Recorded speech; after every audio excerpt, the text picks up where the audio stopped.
Hi and welcome to the Andrew Kukes Foundation for Social Anxiety's live video event. My name is Lila Lazarus. I'm here with Andrew's parents, Jeff and Patty Kukes. So glad you guys are here. Thank you. And we're talking about social anxiety and all the things that are involved, all the things that can happen and all that needs to be done. So if you're here because you have social anxiety, welcome. If you're a parent with a child who may have social anxiety, welcome. We invite you to join the conversation with us and ask questions as well. And let me just start with you and say this date was chosen for a reason. This would have been your son's 34th birthday.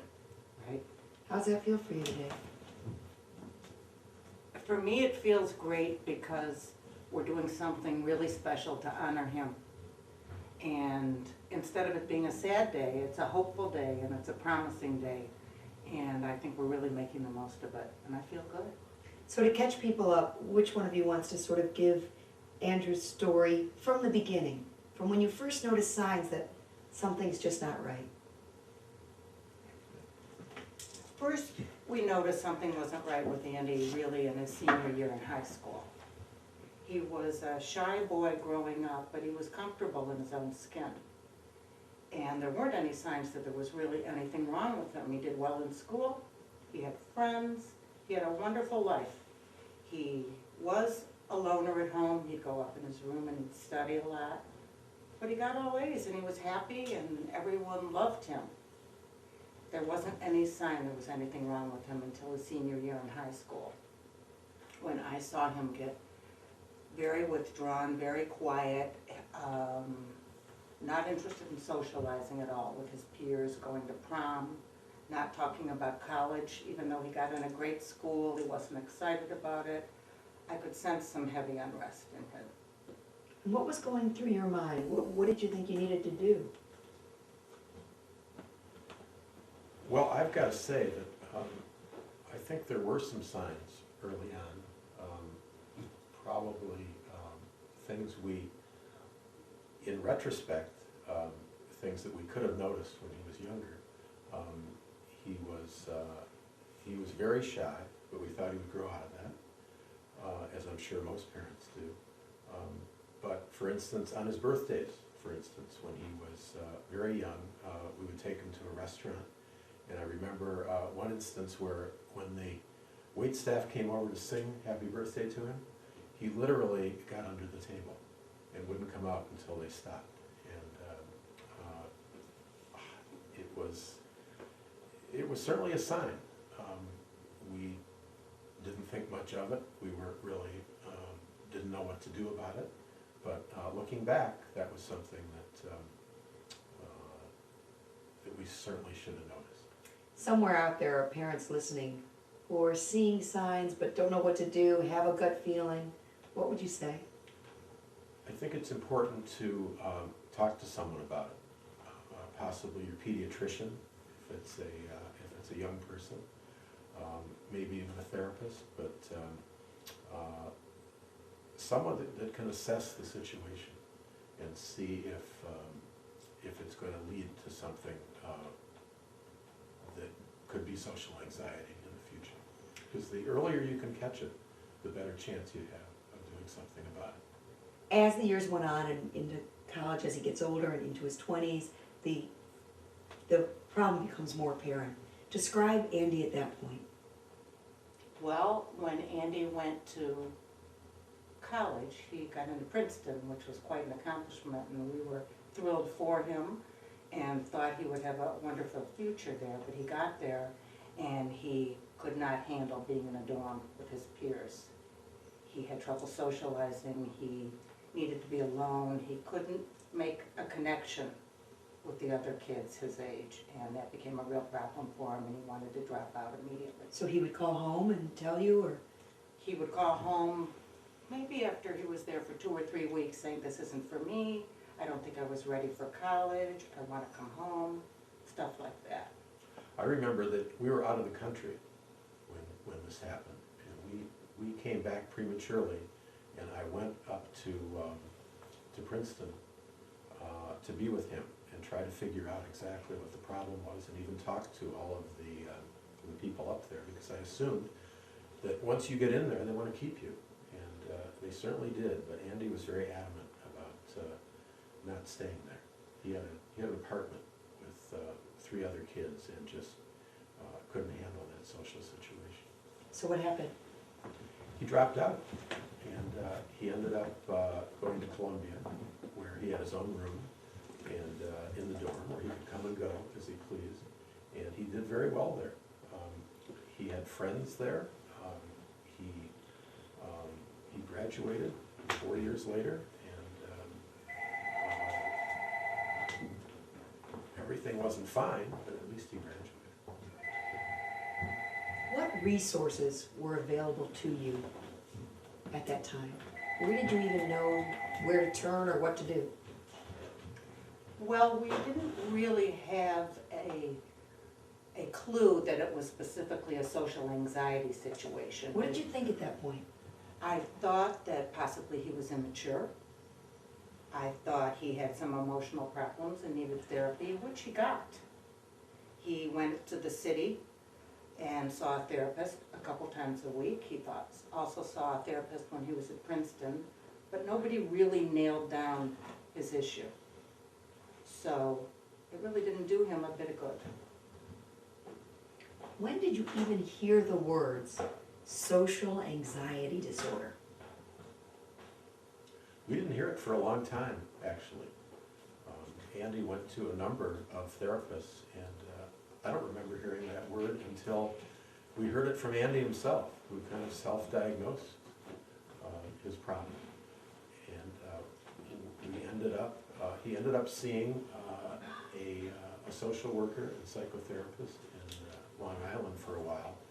But Andy was pretty stubborn, and he really didn't want to do some of the things that this particular therapist wanted him to do. So they parted ways, and Andy went on to see some other people, and really was on a quest to find out about social anxiety and what was wrong with him. And it all ended very tragically. Before we even talk about anything like that, when he says to you, I think I have social anxiety disorder, did it mean anything to you? Had you ever heard of it before? Did you even know what it is? No, we had never heard of it before, although it sounded logical in his case, because the symptoms were exactly what he had. When you talk to friends now and say, this is what happened to Andy, he had social anxiety disorder, do they even know what you're talking about? No. People have no idea what I'm talking about when I first start talking. And I can see it in their eyes. And about 2 or 3 minutes into the conversation, I see a light bulb go off in their heads, because all of a sudden they realize that, yeah, I've got a cousin or a brother or a kid that has social anxiety. So It happened to me today that I was speaking to a young man who has a son, and I said that I was going to do this web chat on social anxiety disorder. And he said, what's that? And I started to explain, and he said, I think my son has it. How do I know? What do you tell people? What do you tell people who say, I think that's what I'm noticing in my child? Well, we have on the website a list of criteria that people can refer to that have the feeling or suspicious that they might have something similar to that or that condition, and it's really pretty clear. Just to backtrack a little bit, when Andy found that he had social anxiety, I was thrilled because we had something A to diagnosis. look for. Okay, this makes sense. I can see where this might be your problem. And we looked all over and we couldn't find any treatment for him.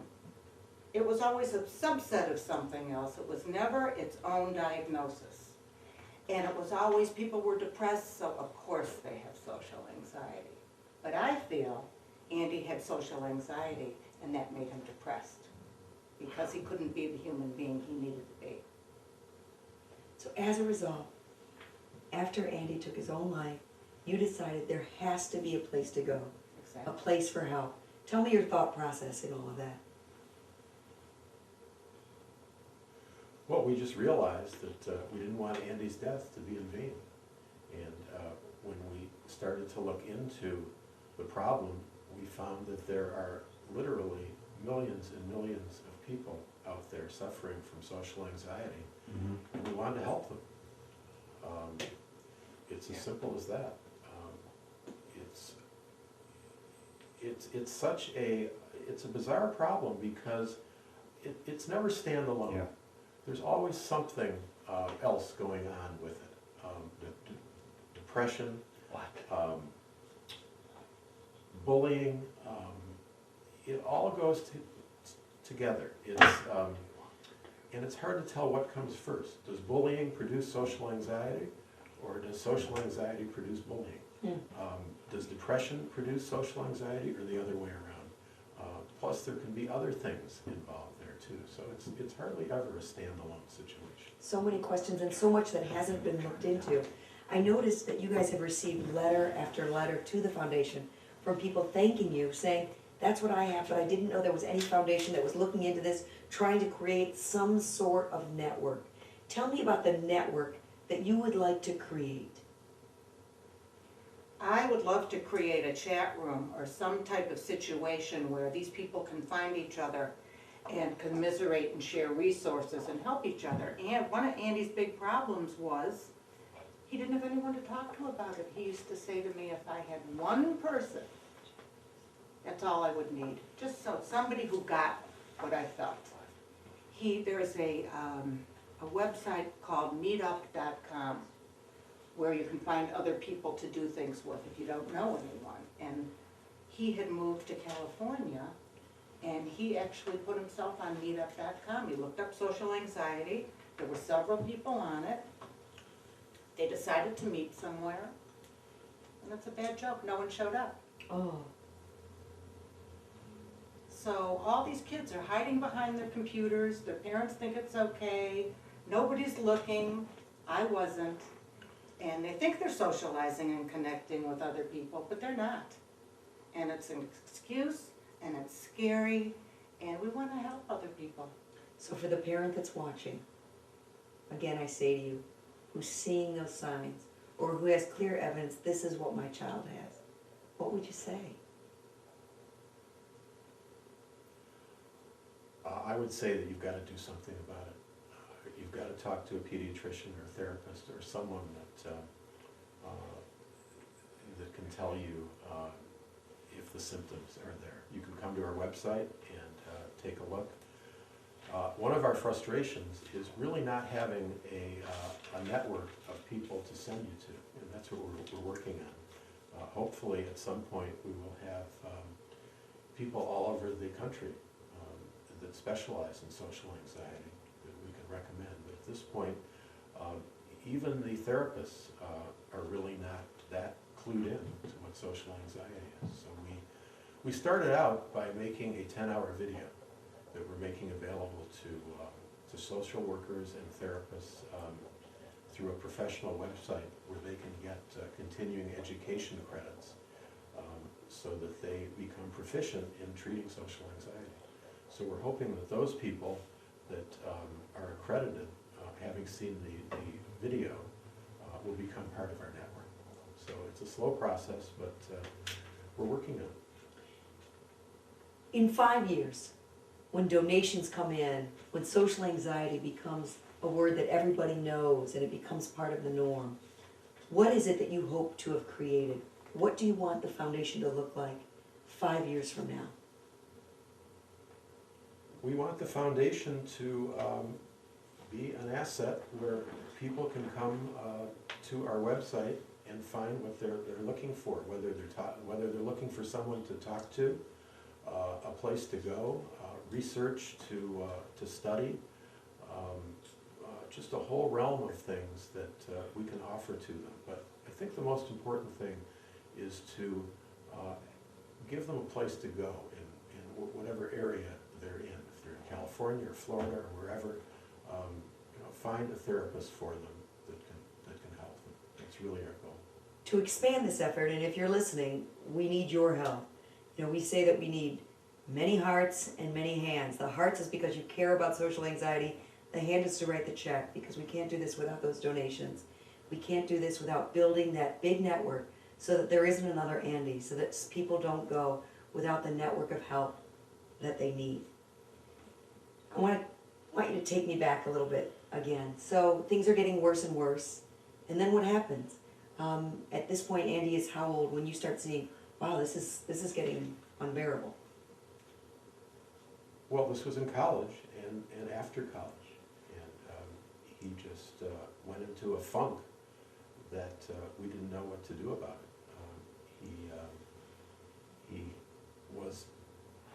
He was prescribed some medication at some point, the Prozacs and the other drugs of that type, and some of which worked, some of them didn't.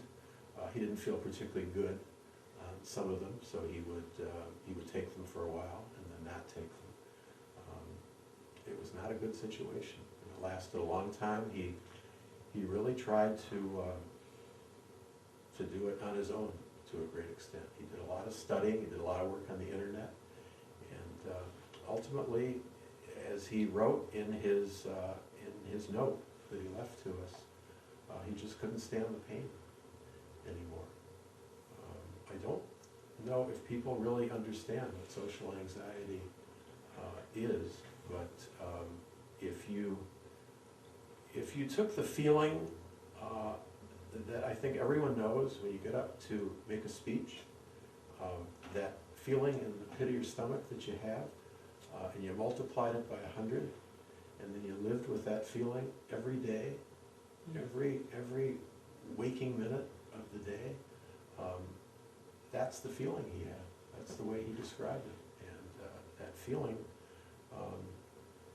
became unbearable, especially not knowing if it would ever go away. So that's what he was living with. Patty, for you, the hardest part now, looking back? Looking back, the hardest part for me was and is the fact that Andy smoked a lot of marijuana. And he said that was really the only thing he got relief from. The only thing that would numb the pain. Exactly.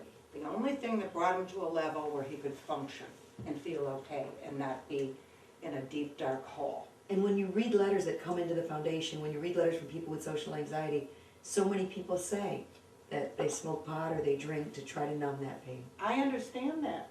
None of them feel good. They're all just trying to feel better. They're not bad people. They're not doing anything wrong. They're just self-medicating. And short term, I'm sure that works, but long term, that's not the best thing for them to do. So as a mother, I struggled knowing he was doing this, being okay with it or not. I still struggle with that now, that if I took a harder line about that, would he be in a different place? Did that affect him in a negative way that we're not aware of? I would say that is my biggest haunt. And is there something that haunts you here? Sure, many things haunt me. It's a pain that does not go away. I did a radio interview about 3 weeks ago, and the fellow that did the interview was describing to me how his brother had committed suicide. And I said, well, when did this happen? He said it was 30 years ago. But you couldn't tell that from the way he talked about it. The way he talked about it, you would have thought it happened 2 days ago. And that's the way I feel. It's been over 3 years since Andy killed himself, and the pain is still there, so it seems like it just happened. And 30 years from now, it'll probably still feel that same way. Who do parents talk to? Is there some sort of support group even for parents of children with this disorder? Well, it's interesting because at the few events we've had so far, we're pretty swarmed afterward with people that come up to us that are living it right now and don't know what to do. They've been looking for help. Their kids are aware that they have this. One problem is getting someone to acknowledge that they have this situation. But once it's acknowledged, then what do? It's really building a network of therapists. And another thing that we haven't touched on that I think needs to be said is that we're getting into schools. And we're teaching these, we want to teach teachers, we want to teach counselors, we want to teach other kids what these feelings are about how they manifest themselves, to recognize them, and let's do something about it. I think it's so important not just to help the kids with social anxiety, but to help other kids recognize it so they can be more sympathetic, more sensitive. Absolutely, because young kids, they all feel, we as adults have insecurities, and whether you're bullying someone, you don't feel good about yourself, that's why you're doing it. And the victims of bullying, all these kids have all these feelings, but they don't know what they're feeling. If Andy had had a program, I think in high school, like we're trying to do with some of the schools we've talked to, and they've been very receptive, he might have clicked into the idea, maybe this is what I have, I can be helped. He might still be here today, and that's what we want to do for other families. The goal of the foundation, of course, is to educate, to create that network so people have resources, increase awareness, which is the point of this conversation right now, so that people know they're not alone, that we are aware that this is happening, and that we are trying to create this network and to build new resources so people have somewhere to turn. When you speak to your friends, you've already said they don't understand social anxiety because people aren't aware of it. What do they say when you say, yes, but it is something and we want to start this foundation, we want to make this happen? How are people responding to you? They're responding very well. We've had several events. We've had probably 1,000 people show up so far. And we just see the need at this point. People are really responding very well. We are doing, we are trying as hard as we can. And it's beautiful what you're doing. We're in the final stretch here. And I'm asking you guys to dig deep into your hearts now, because there are people listening who have social anxiety disorder. What would you tell them, each one of you?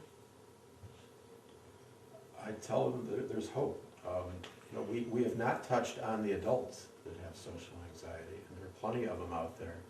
And there's hope for them as well.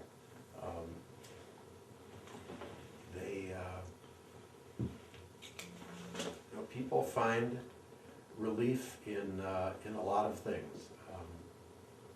Patty mentioned marijuana. People drink. Social drinking, I think that goes along with social anxiety. I think that people drink to try to make themselves fit in a little better. So that's kind of one of the symptoms. But I would say to people that there's hope for you. There is hope. There is hope. And what would you say? Well, another thing we didn't touch on is that this anxiety comes from the fear of being judged. I'm not good enough, I'm not smart enough, I'm not attractive enough, I'm not witty enough. Andy suffered a lot from that, not being clever enough. He was a brilliant kid, and he was worried about how he was going to come across, and that's what a lot of this anxiety is about, being judged by peers, whether you're a child, or in middle school, or in high school, or an adult. So it's identifying those insecurities and working on them. It's not that complicated. Before we go, I want to make sure we have a real strong understanding of what social anxiety is. What would you tell people? To me, social anxiety is being comfortable with yourself. People that have it are not comfortable with themselves, especially in performance situations where you know, the most obvious example is where you have to get up and speak, but there are many other examples. You know, my son couldn't go to the supermarket to buy a quart of milk. He couldn't face the person checking him out, and that's how bad it is. But to me, having social anxiety, if it interferes with your life, if it gets in the way of your going to a party, if it gets in the way of being effective at work, if you're compensating with the things you do, then you may have social anxiety. Everybody's got a little bit of it, but most of us all deal with it pretty well. But it's when it gets in your way that it's a problem. Jeff and Patty, thanks for all that you do. for social anxiety and for really finding some meaning in everything that's happened to you. If you're listening and social anxiety is what you're concerned with, we want to keep this conversation going through the Andrew Kukes Foundation for Social Anxiety. Just keep it going on the AKFSA Facebook page and on Twitter and on the foundation's page as well. Thank you so much for tuning in. You're not alone.